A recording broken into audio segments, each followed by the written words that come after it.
Alrighty, welcome back, and we're going to get stuck straight into it and learn how to start using OpenAI's ChatGPT. So what you're going to want to do is head over to openai.com. Once you get here, there's a whole bunch of information. You can jump on, have a look at the research, blog about, and even their API, and we can get into that in another course. But right up the top, what you'll find is this text introducing ChatGPT. Now, of course, they're going to put it right at the top because that's what everyone's looking for. If we click on try, it's going to open up a tab with ChatGPT. I'm going to start from scratch, have no account, and show you exactly how you can get started and set up your account. So what you want to do is click sign up, and it's going to take you back to OpenAI's authentication page. I want to sign in with Google. Wait for that to load a little bit. It gets us all signed in, and just asks us about our information. So yeah, asks me for a phone number. Now, once you enter your phone number and it sends you the code, just enter the code in. It'll verify that and take you straight to this page. Now, a couple things to note is this is a free research preview, so there is a good chance that ChatGPT will no longer be free once the free preview is over. There is a message here that says, while we have safeguards in place, the system may occasionally generate incorrect or misleading information and produce offensive or biased content. It is not intended to give advice. Now, this is a disclaimer that's there, but also one thing to note is that it has been programmed to avoid giving information or advice that may lead to malice or swear words or anything like that, anything vulgar, offensive, rude. So I guess try avoid that because you probably won't get the response that you're after. We click through all of the disclaimers, and when we hit done, we're into ChatGPT. One thing that's probably not a surprise is that it looks like a chat conversation. So you've got on the left a whole bunch of options. So you've got dark mode, light mode. You can switch between the two. You can go into OpenAI's Discord, so there you can ask a bunch of questions. You can interact with other people using OpenAI's tools, ChatGPT. There is an FAQ section you can log out. And one of the important sections that I use a lot is the new chat. So up in the top left corner, you'll find new chat, and there you can actually organize the chat conversations that you're having with ChatGPT.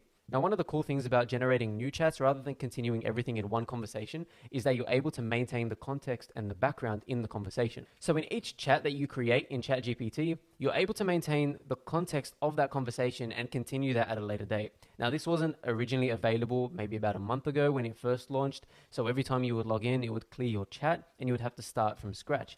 But now if I come in, I just head over to a specific chat and I can pick up where I left off. It's like having a bunch of friends where each one knows a different fact about you. Now, if we go to the main UI interface of ChatGPT, we can see there's a bunch of examples. It tells you the capabilities and the limitation. So as we can see here, you can ask it to explain quantum computing in simple terms, give you ideas for a 10-year-old's birthday, or even make a HTTP request in JavaScript. So yes, it does write code, but we will get to that in another video. Another important thing to note is that its knowledge post 2021 is very limited. So if you're asking it very date or event specific information post 2021, there is a good chance that it'll get it wrong, although it does know some of that information. If we want to get started, all we have to do is ask it a simple question like explain quantum computing in simple terms. And we hit enter and just wait for ChatGPT to give us a response. Now, it does take some time and go through and type this all out, so it doesn't just spit it all out onto your screen.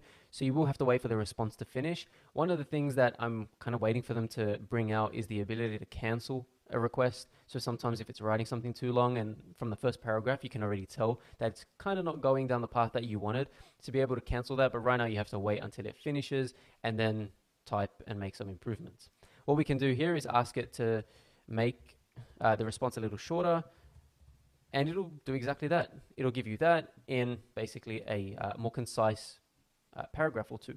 Two more things you want to consider when taking a look at ChatGPT's interface is the ability to edit the title of a chat and delete the chat, but you can also regenerate a response. So if you weren't happy with the response that it gave you, you can just hit regenerate response and it'll actually completely erase that response and generate a new one. The randomness of the response is obviously dependent on the prompt that you gave it and also how much information is available on a specific topic, but we'll go into that once we reach the chapter of prompt engineering.